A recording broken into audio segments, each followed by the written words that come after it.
So you can see by the number of senators that showed up where the train of thought is. And there's a vote being held open that we've got to get to.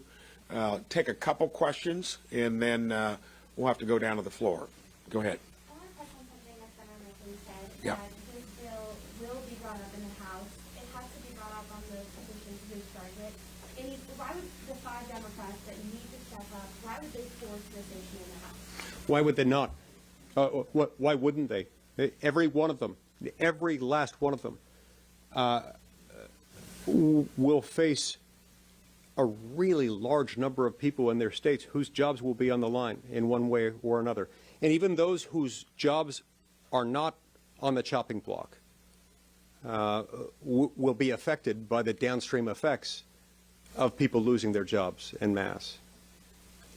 Aside from everything else, the fact that we're approaching the holiday season, nobody wants to face Christmas with the prospect of losing their job hanging over their head. It adds a degree of emotion to this. But more than that, more than the time of year, the closer this gets to being reality, the more people are realizing that it's just fundamentally unfair.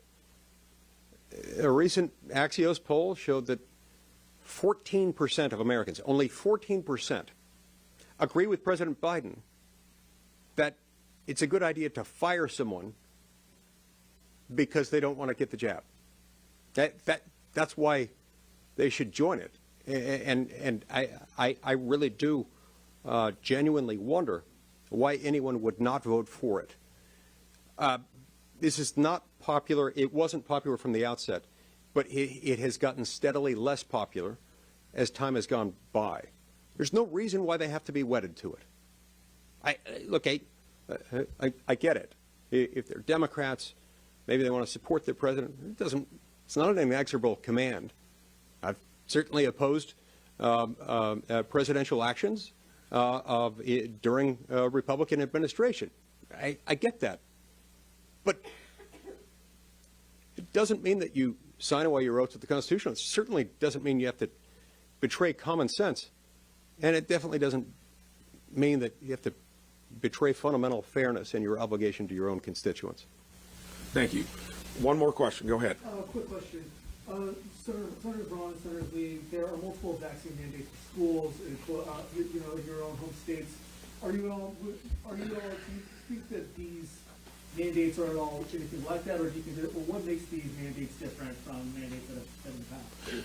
So, in my opinion, this is different because it's coming from the highest level of authority. It's a federal mandate. Most other vaccine mandates, and I think they've all originated at the state level. And this is done also in the context of probably a hotter political, environment too, to where 92% have either been vaccinated or gotten immunity through natural infection. Look at it this way, because I look at things practically, and we don't do that very often here. Is the marginal benefit of one additional vaccination worth or equivalent to the marginal disadvantage of what you heard from Senator Daines, Senator Lankford, in somebody having to give up a job for, regardless of the reason they get into that fork in the road, there's no equivalency there. And I think that is where you got to realize that you've made your point, you're digging the hole deeper on the part of the administration, and you're not looking at what this is going to do to Main Street America. Thank you so much for coming, and we got to get down the vote.